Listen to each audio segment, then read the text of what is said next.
नमस्कार। जय भीम साथियों, दैनिक दस्तक पर आपका स्वागत है। मैं हूं आपका होस्ट जीपी गौतम। राष्ट्र निर्माता बाबा साहब डॉक्टर भीमराव अंबेडकर, जिन्होंने इस बहुजन समाज को असल आजादी दिलाने का काम किया। 14 अप्रैल हर वर्ष उनके जन्मोत्सव पर बड़े बड़े प्रोग्राम्स किए जाते हैं और जो बहुजन समाज है अपने अपने हिसाब से, अपनी अपनी समझ से उनके जन्मोत्सव पर कार्यक्रम आयोजित करता है। कहीं पर झांकियां निकाली जाती हैं, तो कहीं पर केक काटकर भी उनका जो जन्म दिवस है वो मनाने का काम किया जाता है, जिसके साथ साथ विचार जो गोष्ठियां हैं वो भी आयोजित की जाती हैं। कहीं पर बाबा साहब के नाम पर प्रतियोगिताएं आयोजित की जाती हैं, निबंध लेखन प्रतियोगिताएं आयोजित की जाती हैं। तो तमाम तरीके से अपने अपने हिसाब से, अपने अपने लोकल क्षेत्र के हिसाब से, जरूरत के हिसाब से लोग बाबा साहब का जो जन्मोत्सव है वो मनाते हैं। इसकी एक वानगी अलवर जिले से सटे हुए खैरतल तिजारा जिले में भी देखने को मिली, जहां पर एक नए तरीके से, एक अनोखे तरीके से बाबा साहब का जो जन्मोत्सव है उसको मनाने का प्रचलन शुरू हुआ है। आपने अधिकतर जो बाबा साहब की जयंती है या कहें कि जो जन्मोत्सव है वहां पर झांकियों का प्रोग्राम देखा होगा आपने, केक कटिंग का प्रोग्राम देखा होगा, या जो जैसा मैंने आपको पहले बताया कुछ लिखित परीक्षाएं आयोजित हो जाती हैं या निबंध लेखन प्रतियोगिताएं आयोजित हो जाती हैं, या फिर कोई दौड़ भी करवा लेते हैं कि run for equality, run for Baba Saheb, या किसी भी नाम से ऐसे आयोजन होते रहते हैं।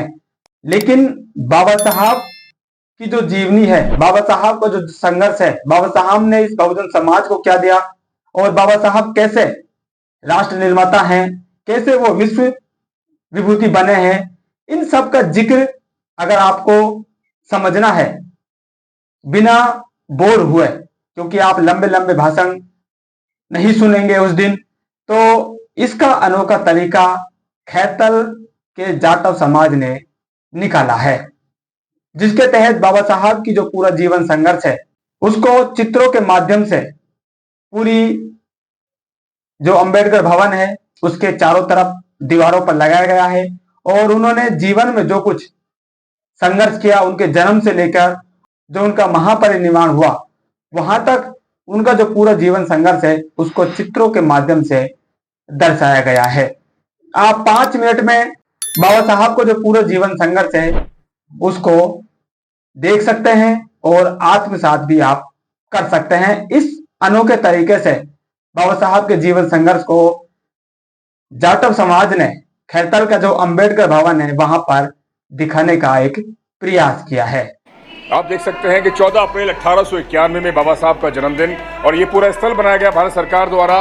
ये प्रदर्शनी आप देखें, संकल्प भूमि 17 मार्च 1917 को ये संकल्प लेते हैं। वहाँ पर ये उस समय बड़ौदा में, और वहाँ पे जो बड़ौदा महाराज हैं वहाँ पर नौकरी करते हैं, लेकिन वहाँ उन्हें बहुत ज़्यादा सम्मान नहीं मिलता सामाजिक तौर पर। उसके बाद में वो त्रस्त होकर इस पेड़ के नीचे संकल्प लेते हैं कि अगर वो मेरे साथ, अगर इतनी बड़ी दुर्गति या मेरे साथ असमानता हो रही है तो मेरे समाज के साथ क्या होगा।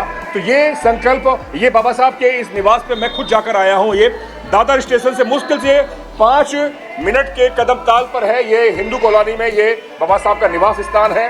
और आप देखें कि ये दीक्षा भूमि 6 दिसंबर 1956 को बाबा साहब ने 5 लाख बौद्ध अनुयायियों के समकक्ष ये के साथ में पूरा दीक्षा ली। ये नागपुर में दीक्षा भूमि। आप चलते जाइए, ये बाबा साहब के विचार यहाँ पर लिखे हुए हैं कि बोधिसत्व बाबा साहब डॉक्टर भीमराव अंबेडकर।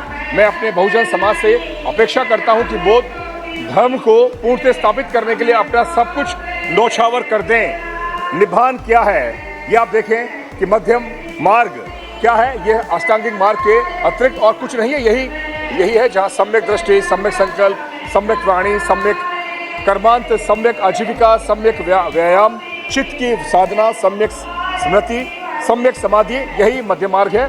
तो ये विचार है मान्यवर काशीराम साहब बहुजन राजनीति के सबसे बड़े प्रेरणा स्रोत और उनकी वजह से बहुजन राजनीति में एक बड़ा परिवर्तन आया और उन्होंने ये संकल्प दिखाया कि बहुजन समाज, खासतौर पे दलित वंचित समाज राजनीति कर सकता है और सत्ता के पायदान पर पहुंच सकता है। तो उन्हीं के स्मृति में मान्यवर साहब काशीराम ये स्मृति वन लखनऊ में स्थापित किया गया, जिसे परिवर्तन चौक भी कहते हैं।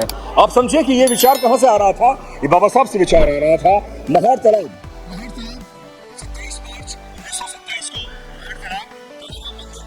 1930 में महार तालाब, कालाराम मंदिर, चावदार तालाब, ये तमाम सारी चीजें हमने पढ़ी हैं, जिससे कि बाबा साहब ने कहा कि हमें पानी पीने का अधिकार नहीं था सार्वजनिक स्थल पर। और आप देखें मास्टर दीना भाना वाल्मीकि, वो शख्स जिन्होंने मान्यवर काशीराम साहब को बाबा साहब के विचार की ताकत बताई, एनालिसिस ऑफ कास्ट उनको दिया, जब वो पूना के अंदर डीआरडीओ के अंदर नौकरी कर रहे थे। दीना भाना वाल्मीकि वो शख्स थे, उन्हें मैं नमन करता हूं। इन्हीं से मान्यवर काशीराम साहब के अंदर विचार आया और उस विचार के बाद में एक बहुजन राजनीति के सबसे बड़े सिरमौर बने भारत के अंदर, और आज वो ताकत है। आप समझे कि मान्यवर काशीराम साहब के, मैं से कह सकता हूं कि उनको विचार देने वाले। और एक तरफ आप देखें कि नानक चंद रत्तू बाबा साहब के सचिव, बाबा साहब के साथ कई साल तक रहे और बाबा साहब के उठने बैठने क्या करते थे, क्या कैसे काम करते थे, नानक चंद रत्तू ने बाबा साहब के बारे में लिखा, जाना। तो ये वो थे जिन्होंने कहा कि बाबा साहब रात भर जब काम करते करते इतने थक जाते थे और वो यानी कि अपने जिस चेयर पे लिख रहे हैं, लिखते लिखते सुबह हो जाती थी, तो ये और इतना लिखते थे, इतना पढ़ते थे। ये नानक चंद रत्तू लिख रहे थे, आप सोचिए। और जब बाबा साहब का देहांत होता है 6 दिसंबर 1956 को, उस रात भी बोध धम्म पर वो लिख रहे थे। आप समझे कि ये सारी जानकारी कौन दे रहा था? नानक चंद रत्तू। महार तालाब, एल्फिस्टन कॉलेज जहां से बाबा साहब ने ग्रेजुएशन किया, कोलंबिया यूनिवर्सिटी जहां से उन्होंने पीएचडी किया, ऑक्सफोर्ड यूनिवर्सिटी जहां से वो इकोनॉमिक्स के अंदर एमएससी करते हैं, गोलमेज सम्मेलन जहां से बाबा साहब अपने अधिकार के लिए, अपने अधिकारों के लिए इस गोलमेज सम्मेलन में अपनी आवाज को बुलंद करते हैं। आप सोचिए 3 गोलमेज सम्मेलन हुए, जिसमें 2 गोलमेज सम्मेलन में बाबा साहब की उपस्थिति आप देखिए। बाबा साहब, जिसमें उस समय के जो महात्मा गांधी, आप देखिए कि तमाम वो लोग थे, जिसके अंदर मदन मोहन मालवीय, ये तमाम वो लोग थे। लेकिन उसके बीच में जो अछूत समाज से आ रहे हैं बाबा साहब, यानी कि बाबा साहब जिन्होंने शिक्षा की बुनियाद पर अंग्रेजों ने उन्हें ये स्वीकार किया था कि अछूतों के अगर कोई सबसे बड़े नेता हैं तो वे बाबा साहब ही हैं। और बाबा साहब यहाँ पर अपने लिए कॉमनवेल्थ अवार्ड के लिए लड़ते हैं और कॉमनवेल्थ अवार्ड के मार्फत उन्हें पुनः पैक्ट के लिए, पुनः पैक्ट के तहत उन्हें तमाम वो अधिकार मिलते हैं जिसके जो अधिकार हमें आज मिलने चाहिए थे। तो ये वो 30 से लेकर 33 तक गोलमेज सम्मेलन, और बाबा साहब 2 बार यहाँ पहुँचते हैं और दोनों बार, यानी कि पहले गोलमेज सम्मेलन में बाबा साहब नहीं पहुँचते, लेकिन बाद के दोनों गोलमेज सम्मेलन में बाबा साहब पहुँचते हैं और यहाँ पर इन सभी के सामने अपनी आवाज़ को बुलंद करते हैं। आप समझे, ये ताकत है। और बाबा साहब की 32 डिग्रियां, आप समझे, कोई कहता है कि हम 1 या 2 डिग्रियां लेने पर थक जाते हैं या नहीं पढ़ पाते। बाबा साहब ने 32 डिग्रियां, आप देखें, BA, MA, MSc, bachelor of law, doctor of philosophy, doctor of science, doctor of law, doctor of literature, barrister at law, master of law, BA in economics, MSc in economics, MA in economics, MSc in sociology, MA in history, MA in philosophy, MA in political science, MA in anthropology, पूरे मानव तंत्र को पढ़ने का पूरा, MA in psychology, MA in English literature, MA in German, मैंने कहा ना German, MA in public administration, MA in mathematics, MA in linguistic, MA in comparative religion, MA in labor economics, MA in law and justice, MA in international law, MA in sociology in religion, MA in international economics, MA in political science, economics of industries। ये 32 डिग्रियां बाबा साहब